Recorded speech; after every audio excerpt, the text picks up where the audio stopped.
Shooting it raw? Yes. Shooting it raw.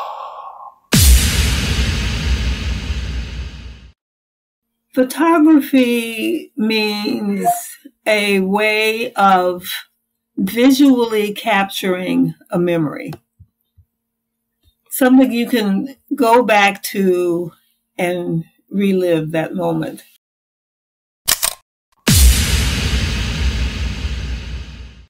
Great. That's it? Is that it? Well, I can think of many examples. Well, okay. Let me see if I've got your name right. So is it just, it's pronounced Bettye? Bettye Kearse? Yes. Okay. The spelling is a little unique. At least I haven't seen it. I'm sure lots of people bore you with that. No, everybody messes it up. They say curse or cursey. Okay. But it's Kearse. Kearse. So I sometimes say it sounds like Pierce, but with a K. Right. First of all, thank you so much for joining me on the podcast. From the little exchange that we've had, you seem really great. You seem really fun. You seem really switched on. I really appreciate your energy. It's exactly right for the podcast. And belated happy birthday. Oh, thank you. And I want to say it's great to be able to see you, because most of the time, I've done a number of podcasts. Most of the time, the host is not visible. So I'm kind of talking at the window or wall, and it's certainly not natural. Right, right. So I do appreciate being able to actually see who I'm talking to. Oh, for sure. Well, we're going to get to know you in the next little bit. And yeah, listen, let's go into the first photo. Is that okay? Sure. And don't feel free to tease me. To what? Tease me. Okay.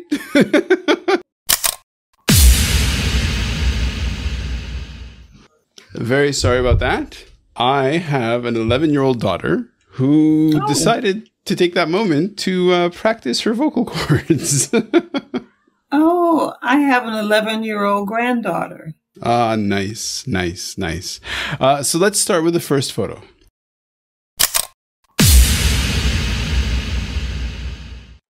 So what it is, and so I have to describe it for the listener. So it's a podcast about photography, but it seems to work.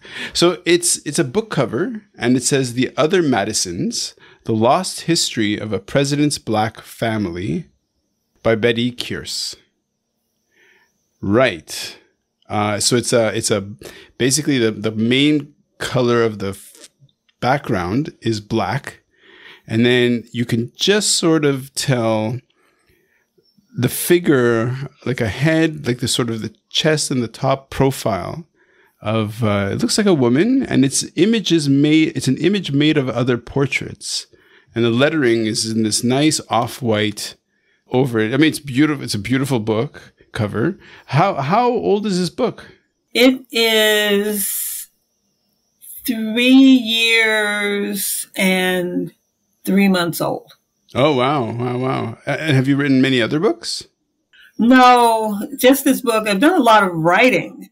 Okay. A lot of publications in magazines, but this is my first and only book. Okay. So do tell. Obviously, it's a very important book. So this, let me just give just a little bit of background about myself. I was a pediatrician for more than 31 years in Boston. And I really loved it, but I always sort of had a nudging kind of ache that there was something else I was supposed to be doing with my life. And it turns out that it had to do with my family history. You know, what I was supposed to be doing had something to do with my family. And according to my family's oral history, I descend from an enslaved cook and her enslaver and half-brother President James Madison. Mm. So I grew up, with this knowledge. And in 1990, my mother came to me and gave me a box of family memorabilia, which meant that now I am the family griot, the oral historian, the keeper of the stories and the artifacts. And when I asked my mother why now, she said, I want to give you plenty of time to write the book. I didn't know I was going to be writing a book. But what she meant was that she wanted me to record the stories so that they wouldn't be lost. And so that our family would remember where we came from, beginning to get a little bit comfortable with ourselves. Mm-hmm. But it was important to my mom and became important to me that we knew about our ancestors and all that they had gone through and what gifts we had inherited from them. And then she also felt that our family story should become part of America's story. Yeah. So I wrote a book. I wrote down these the stories, the history. And I had a mentor who said, your story is much more important than just your family. More people should hear this. So he suggested I write it as a novel. So I did that, but it was not very good. Mm-hmm. And I was in a very rigorous writing group, and I had written, this novel. They said, oh, the characters stay on the page. It doesn't evoke any emotion. So clearly I had failed as a novelist. But I had written a prologue that described how my mother heard the stories and how I heard the stories. They said, well, why don't you write it like that? So it was basically a memoir. So it became a memoir. My first effort at writing a memoir wasn't that. It was good, but it wasn't kind of singing. Mm-hmm. And that's because what was missing from this memoir was me. I was talking about everything what it meant to me, but wasn't really grabbing on to what it was creating inside of me. Mm-hmm. And that required growth. I grew up kind of spoiled, pampered, and I had to get out. I had to get outside of that. Mm. So is this kind of a long answer? There are no answers. It's just we're just talking. Oh, that's not okay. We're just talking. So that means I get to tell you a little bit about my research, because my research was really phenomenal. I decided that I really wanted to kind of understand what the slavery thing was that my ancestors had experienced. Mm-hmm. So I thought I would do my best to try to experience what they experienced so I could understand more about myself. Wow. So I went to Ghana, West Africa, where my first stolen ancestor lived and was stolen from there. And I visited the slave castle, which is not a castle. Wow. I don't know how many people know that it is not a castle. It was built as a fort, but it's really a place where enslaved people were held. It's a before prison. Being shipped across the Atlantic. Yeah. So I went there, and it was there where my ancestor was. It's a woman named Mandy. Wow. And I went to Lagos, Portugal, where the transatlantic slave trade began, to try to learn, well, who were these people?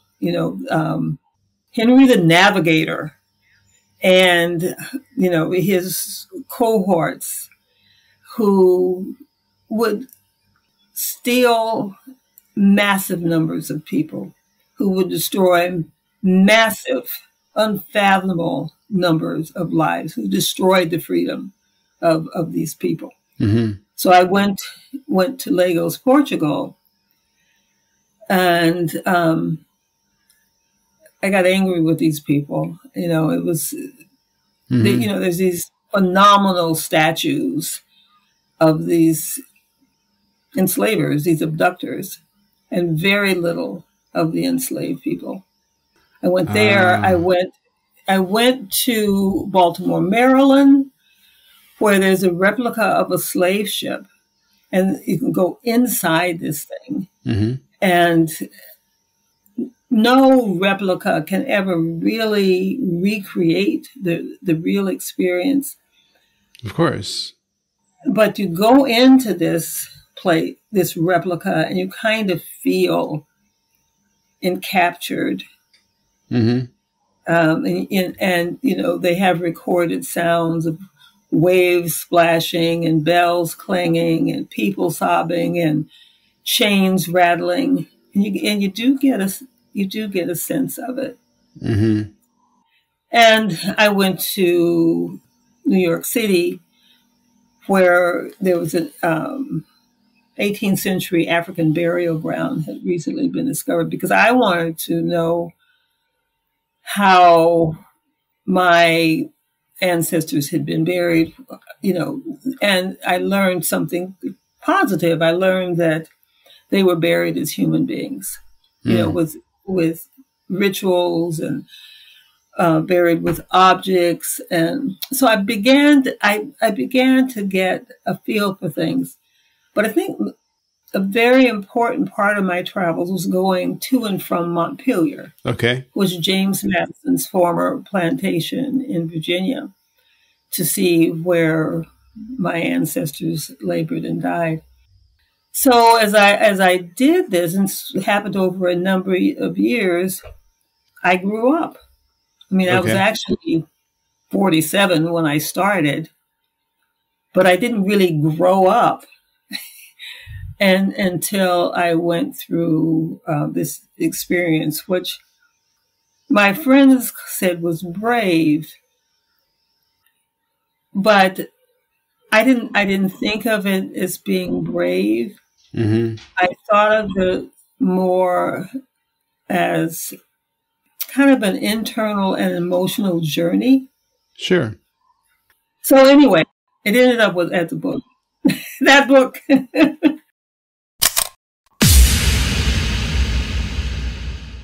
Well, because one of the things that I'm trying to do in the conversation and with you is to hopefully convey, it's one of these things where it's very subtle, right? In just the few emails and then the few seconds of actually talking here with you, or what really conveys and communicates, it's a spirit, it's a sort of an attitude, an energy that I'm very attuned to. I personally am very sensitive. I'm very sensitive to. And I want that to communicate because, so for example, in this particular case, we start the conversation with a cover of this book. And so is the rest of the conversation that you're curating sort of extending from that? Like, do you want to move on to the next image from here now, or do you want to say something else about the book in particular? Well, quickly. That is the Other Madisons, The Lost History of a President's Black Family. Well, the title is actually all wrong. The Other Madisons, my family is not really the Other Madisons. We are James Madison's only known direct descendants. And the subtitle is wrong because the history is not really lost. It has lived in my family for 8 generations and will continue on for more generations. For sure. So now let's move on.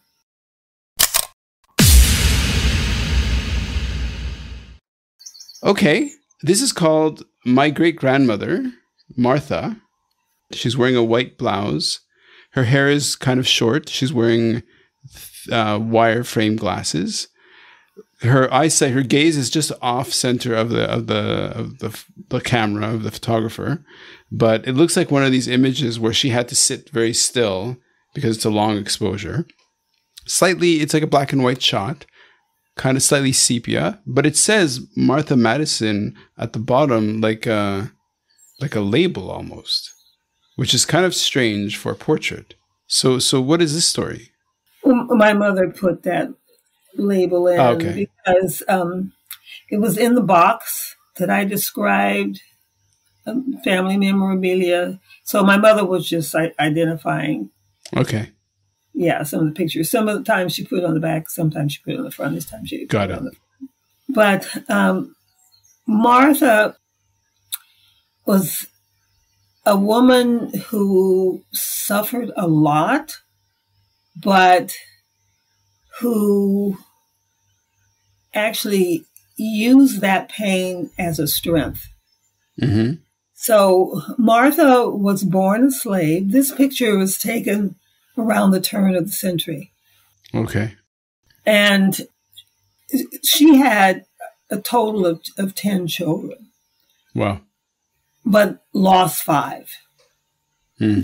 They died, of different. One drowned, 2 died from whooping cough, and I don't remember exactly who right now how the other 3 died. But with each loss, she suffered a lot. Mm-hmm. Of course. But she had 5 other children that she wanted that she raised, and she wanted them to have an education because her children would have been the first generation born free, and she wanted them to have the benefits of freedom. An important component of that would have been education. So she scrubbed floors. She worked in homes, but she worked in buildings on her knees, scrubbing floors to make money so that her children, especially her daughters, would not have to do the same. Mm. And I feel that kind of strength and determination in the midst of pain is just a remarkable gift to pass down to future generations. Oh, for sure. Now, in your family growing up, this is kind of I don't want to say standard, but these are important parts of your history. And you said you're a pediatrician. That there's an interesting, if I were to say to you, what's the connection between Martha Madison and your evolution as a pediatrician? I would say that it is, making the most of your life. I worked in inner city Boston, where a lot of the kids, especially the Black kids, especially the Black boys, allowed racism to convince them that nothing awaited them except jail or an early grave through violence. Wow. And as a pediatrician, I was able to draw on lessons I had learned from Martha through my mother. Right. To help these young people see that their lives are valuable. That they should have hope. Yep. And this lack of hope was, really, really heartbreaking.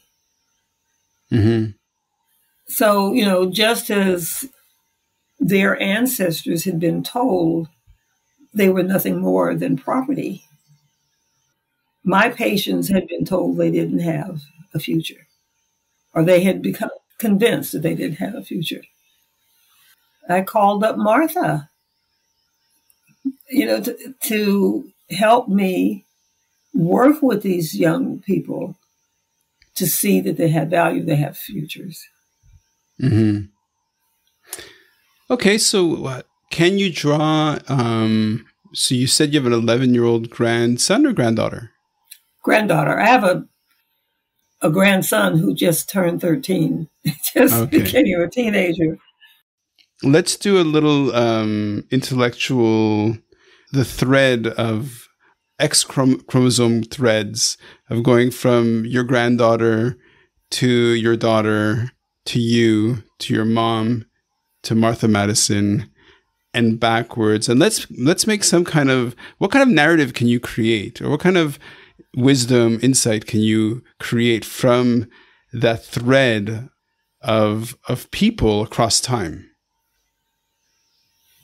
Oh, well, my granddaughter is a very strong, clear-thinking, bossy 11-year-old, has a strong sense of herself, and that's just wonderful. And it's that strength that's the thread, especially among the women who came before us. Okay. So I just described my granddaughter. I don't know what she's going to do in life, but she is going to succeed. Mm-hmm. Then my daughter, she is very similar. When she was 5, she told me in no uncertain terms she was never going to be a doctor. And she's not. She's a lawyer. And she works in a man's world in her position, and she's the boss. Mm-hmm. And I think she learned that from Martha and Mandy, who, came 6 generations before my daughter. Then there was me. When I started practicing, or when I was in medical school, it was really a man's field. Now there are many, many women in medicine. And, it's a tough, competitive field. Mm-hmm. And I knew I could do it. Yep. So I did it. Mm-hmm. My son-in-law gave me a little book. It's called "She Thought She Could, So She Did." Love the title. Nice. Yeah. Yes. Here's a couple of things that I also love is that as you're speaking, so right now you're in London, right?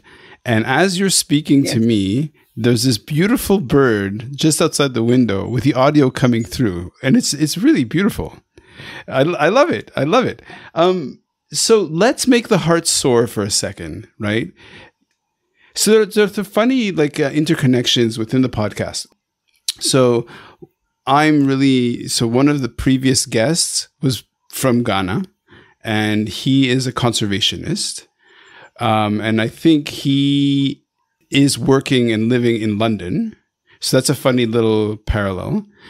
Another important guest on the podcast is my sister, who's a pediatrician in Savannah, Georgia. And Savannah has a real intense history in terms of slavery and in terms of the evolution of coming to terms with America's history. And then you, as your personal motivation, are a pediatrician, a practicing pediatrician. You're like, I know writing, right? Like I come from the world of writing. And so I know what it is to sit there and to create a narrative and to write. And then, as you say, it's not soaring off the page. Like it's just at arm's length. It's not connected with who you are. And so one way of realizing and maturing as a writer was you said, well, I'm going to retrace these steps. Now, can you make the heart soar for a listener to understand your journey that brought you to Africa, brought you to Portugal, brought you back to the US, and now you're in London? And there's all of this incredible, really incredible evolution. So how about you take it from there and make a comment on what you've seen and what's changed in the past 60, 80 years? The last 60 or 80 or? Sure. However you... Or 200. I mean... Whatever you like. Whatever you like. Whatever you think is best. Well, you ask hard questions. we're just talking.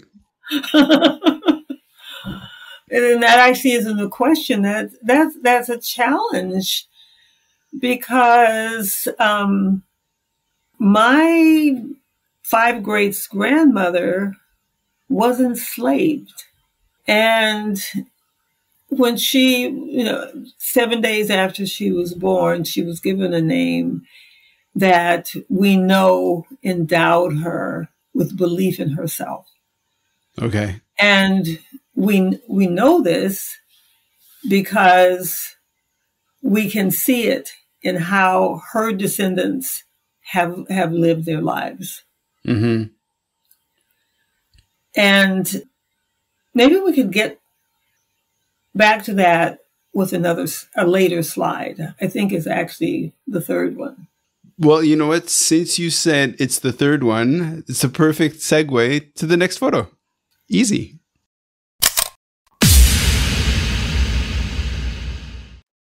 This is called TEDx ABQ. Is that the one you want to talk about? Yes, that's the 3rd one. Okay, so I have to describe it. It looks like a screenshot of... Now, is that you on stage? Yes. Nice. Yes. Okay, so it's a screenshot of, I guess, of you speaking at a TEDx. I guess ABQ stands for Albuquerque. Yes. And then, so you're wearing, it's very stark. So it's black, except for you lit with like stage lighting. You're wearing a very nice white fanning out to red dress. Your eyes are closed. You have the little TEDx mic on your cheek. Your eyes are closed. You have your 2 hands crossed over your chest. And to the left of you, like graphically designed or whatever, it says, "All too often, my Black patients, especially teenage boys, revealed that racism has convinced them that nothing is their way except for an early grave through violence. My patients were told they didn't have a future." And that says your name. Very powerful. So take it from there, please. So the title of my talk was "I Am." And in the talk, I begin with Mandy, who was my first ancestor, African ancestor in America. And I describe her naming ceremony. And it starts out, "Imagine the midnight sky, the white moon shining its mysterious smile on the baby girl cradled in the arms of an old man."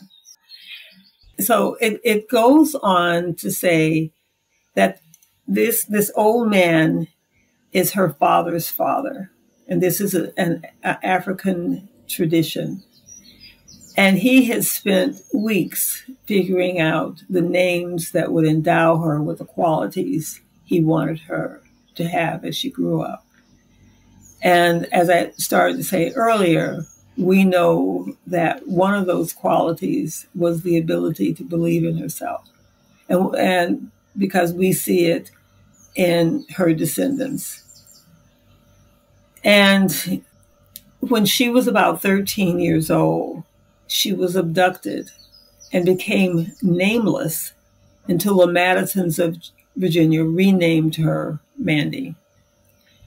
But she never spoke out loud her real name, because that name had a secret power that told her that no one could truly own her, because her life was hers. And she said, crossing, her hands, "I am." And her enslaved descendants also said, I am. And they said it to mean I am not property. Mm-hmm. And then I take it down to myself 100 years later, and I describe an experience in a drugstore. I went for a job interview. I had applied. I was a teenager. I was 17 years old. And I had seen an ad in a drugstore. And, I buffed up my white suede Oxford shoes and ironed my blouse and, looking really very neat and spiffy and felt very confident. Mm-hmm. But the owner took one look at me and said, I ain't about to have no colored gal working in my store. Mm. And I said, your loss, which is my way of saying I am. Yeah, for sure. And we should do the end of my TED Talk, and maybe your listeners will do it too, right where they are. So at the end of my TED Talk, I say there are countless ways to say I am, and then I say I am, I am, I am. Kind of snooty way, like I did when I told this guy your loss, and then I say. So I want you, right where you are, in any way you choose, and as loud as you're comfortable doing, to say, I am. And then I count. Ready? 1, 2, 3. And then I point to the audience, and everybody goes, I am. So you're supposed to do that. Mm-hmm. Okay. Didn't do it. Okay. Well, I didn't know you were setting me up to actually say it, but good. Now, if you say it, I will definitely say it for sure. Yeah. Yeah. Because all of us have gone through some tough times. All of us have ancestors who have gone through some tough times, and they made it primarily because they believed in themselves. Mm-hmm. So I think we can all remember I am. Now, the book that you wrote, so to be an author is to claim authority, is to claim ownership of a narrative, is to sort of say, well, of all the things that could be said, this is how I am going to best tell my story or whatever it is. And itself is a long drawn. Sometimes it takes a year. Sometimes it takes 3 years. Some people it takes 5 years. Like, it's basically a focused effort to say I am, however it is. And so how has your staking that flag in the ground? I'm going to mix metaphors, so just stick with me. How is staking that flag in the ground and saying I'm here, you're claiming your agency, but you're also claiming the story of your family for your family, which is what your mom kind of nudged you in that direction. So what has been the response from the world around you? Oh, let me just make a couple of comments. First, it took me 30 years to write this book. Nice. So one message I have is, if you have something important that you want to do, just stick with it. Mm-hmm. Even though at times you might think I'm crazy to keep this up for 30 years. And the other thing is, I like the way you said that my book says I am. So that that TED Talk came after my book. Nowhere in the book do I say I am. Nowhere in the book do I put it to words in that way. What I am doing in the book is to say that enslaved people were remarkable individuals who oh, for sure, never lost a sense of their own humanity, even though sometimes they were treated worse than property. You know, they were beaten, starved, sold, you know, away from their families and their homes. But they never lost their sense of I am. Now that's, like I said, that is not in the book. The I am is not in the book. But their sense of being human beings, their sense of hope, no matter how distant it might be, and no matter whether it may not even happen in this life. So enslaved people were strong believers in God, and you know, and a better life after death. But they always had a sense that they were more, that they were not less than anyone else. And also they had a lot of talents, and they contributed to this country and the world in every human endeavor you can think of. Everything. And, you know, arts, music, science, anything you can think of. Sure. Enslaved people contributed, and they passed down those same qualities to their descendants, including those of us alive today, which includes my 11-year-old granddaughter. So when do you feel that your family history, because in a way it's all like, you know, when previous guests on the podcast have talked about intergenerational trauma and myself growing up, you know, we have our family histories, we have the stories that get passed around, but when would you say that your sense of your place within the kind of the timeline of your family really gelled? And in a way, that is one of the things you've been carrying with you. Like what age would you say that you had a clear understanding, like, oh, wait a second, my family history is exceptionally, not necessarily exceptionally, because unfortunately in the U.S. it's not exceptional. There's way too many families who were scarred from, you know, slavery. But then, when would you say your awareness of that really gelled? It happened during my research, and it was an evolution. Okay, media will play louder. What was that? I don't know. That was great. Okay, keep going. I'm in my son-in-law's office. I don't know. That's awesome. Okay, keep going. Broke the tension a little bit, but keep going.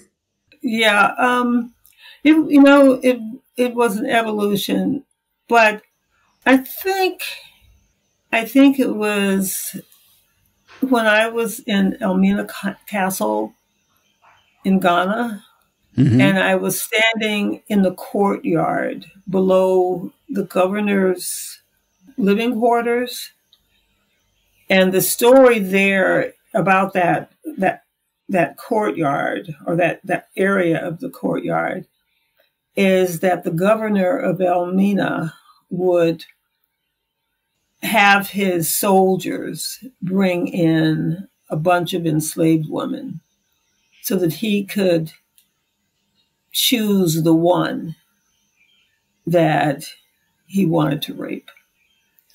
And so there I am standing in that same spot.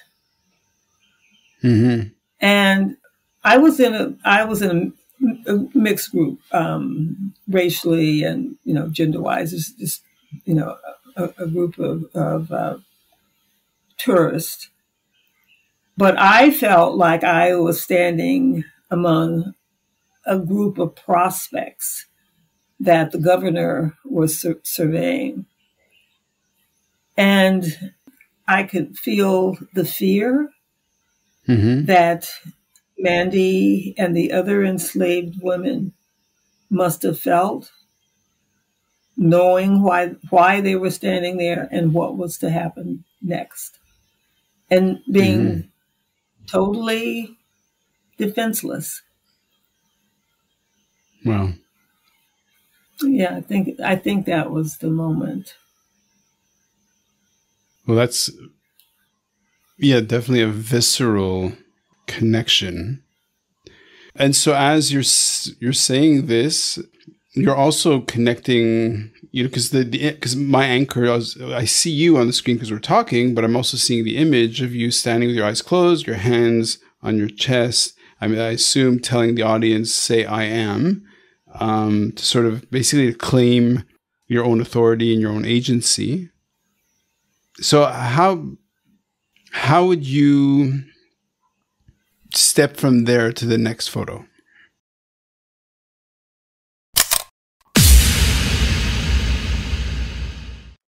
The next photo, I believe, is one of me at Montpelier. Yeah, it's the next story in the evolution of who I am. So it says, me at the doorway of a slave cabin. So is this a staged photo? Like, is that really you? Yes. Okay, so it's really powerful. It's a haunting image because it's like the interior of a cabin that looks a little, you can sort of see like a brick fireplace, wooden floorboards, wooden sides, because it is quite, you know, rustic or a cabin. The door is clearly wooden. It's a dramatic image that you're standing there with your hands against the frame, the door frame, and the light coming in. I don't know how staged this photograph is, but it's, as a photograph, it's very powerful. So either you're standing there, your shadow is falling across the floor. It's in black and white, so it's just shapes and form. And you're at the doorway of a slave cabin. This photograph, it is quite beautiful and haunting. It was taken by Eduardo Montes Bradley for a permanent exhibit at Montpelier that's called The Mere Distinction of Color. And the exhibit is about Montpelier's enslaved people. And it shows that they were human beings. That's the purpose of the exhibit.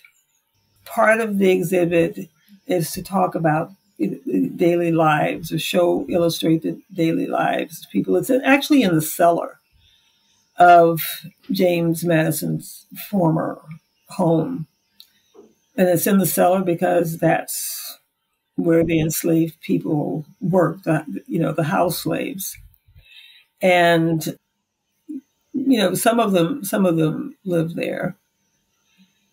So one part is about the role that the enslaved people played in James Madison's personal life, and Dolly Madison, the Madison family. The other part of the exhibit shows how the slaves are not mentioned, actually, in the U.S. Constitution.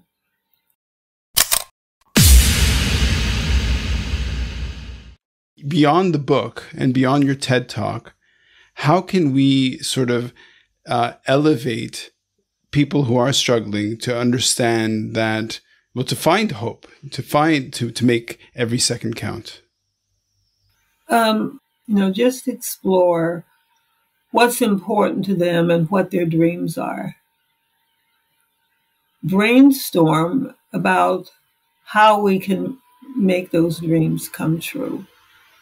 And I have to tell them, sometimes I have to tell them, you can have dreams. Don't let anybody talk you out of your dreams.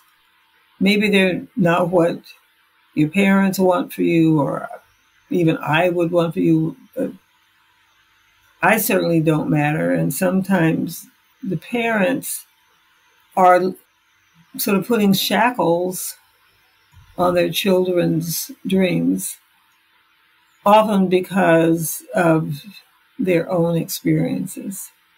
But for me, one of the greatest tragedies is that there are a lot of young people who have a lot of potential, and that potential is all too often not realized for a number of different reasons. You know, in the case of young Black people, it certainly can be racism.